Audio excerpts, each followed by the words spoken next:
कर्पूर गौरम करुणावतारम संसार सारम भुजगेंद्र। करुणा का अवतार है ईश्वर।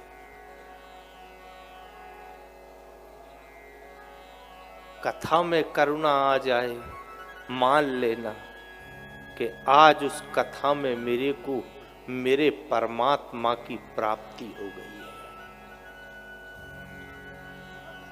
भजन करते करते आप माला करो, आप पूजा पाठ करो, और वो करते करते अगर रोना आ गया, आंसू आ गए, तो मान लेना कि उस दिन आपकी पूजा में, उस दिन आपकी माला में, उस दिन आपके भजन में आंसू नहीं आया है, वो सावरिया सेठ आया है।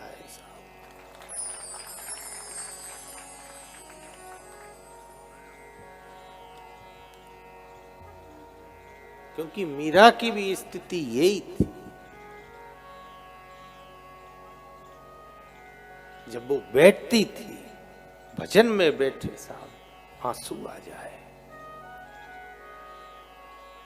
और कैसे पहचान करोगे साधु संत भगवान की पहचान क्या है? इनकी पहचान आंसू है।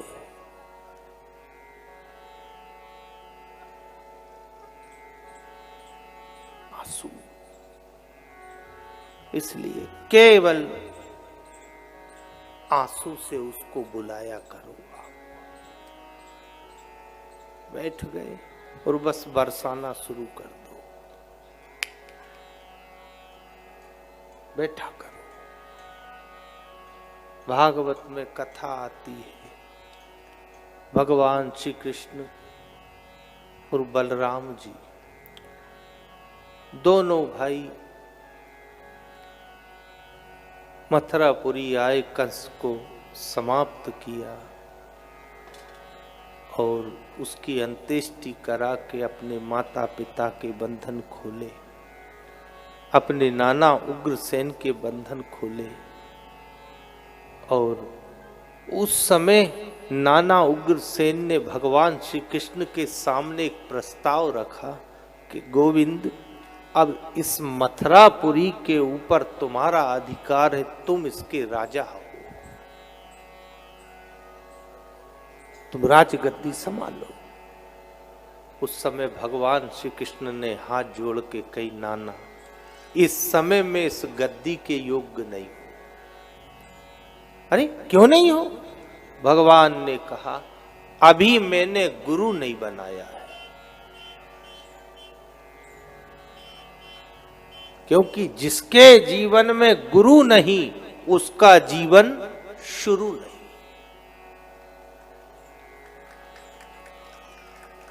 गुरु बहुत आवश्यक है साहब, बहुत परम आवश्यक है साहब।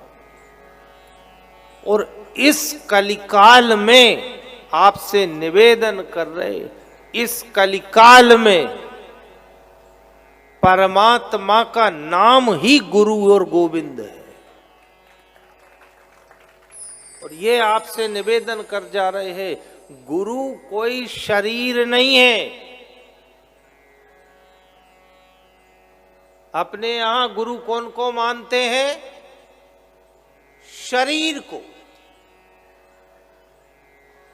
जबकि ये ध्यान रखना, जो भाई बहन बैठे हैं और जो सोच रहे हैं हम गुरु बनाए या जिनने बना लिया है, गुरु शरीर नहीं है, गुरु तत्व शब्द है।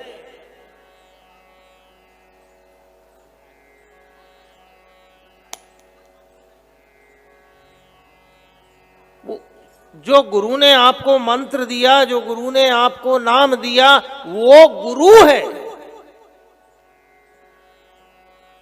पर अपन कौन को मान रहे? शब्द को कि शरीर को? ईमानदारी से बताओ। हम शरीर को मान रहे, जबकि शरीर तो नश्वर है। और शब्द का कभी नाश नहीं होता साहब। ये जो कुछ भी हम बोल रहे, ये सब इस ब्रह्मांड में व्याप्त हो रहा है।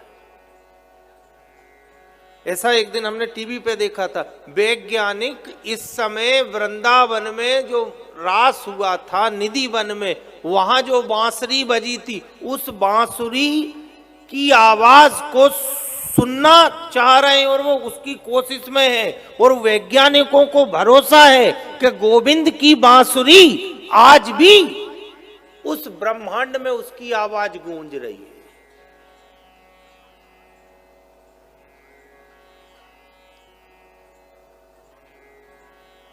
क्योंकि उलझना नहीं है अपने को, अपन ने बहुत यही तो समझ में नहीं आ रही कि आखिर गुरु कौन,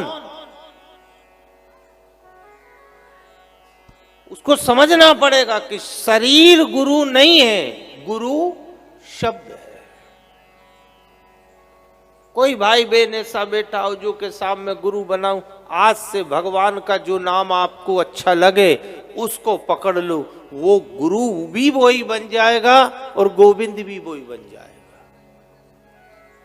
गुरु बनाना जरूरी, ये आपसे निवेदन कर रहे हैं, बिना गुरु के नहीं रहना, गुरु बनाना।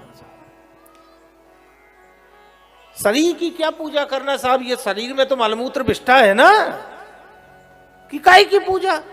और हम तो साहब निवेदन ये करते, कई लोग पूजा कराते, हमको बहुत दुख होता है। आखिर ये शरीर की पूजा नहीं होना चाहिए बिल्कुल भी। पूजा होए तो पूजा होए तो भगवान की होए साहब, बाकी ये शरीर पूजने लायक नहीं है।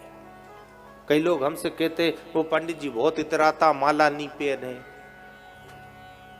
कई लोग हमसे कहते साहब हम माला लाते, इतनी मेहनत से हमने माला लाए, वो पंडित जी बहुत इतराए। हम उस माला लायक नहीं है साहब।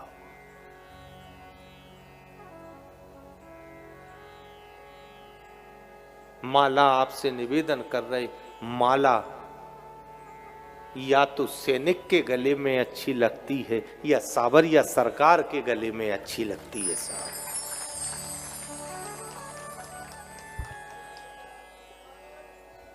कौन कौन के गला में अच्छी लगे, या तो सैनिक, उसको छूट है कि साहब आप माला पहन सकते हो, या फिर सावरिया सरकार।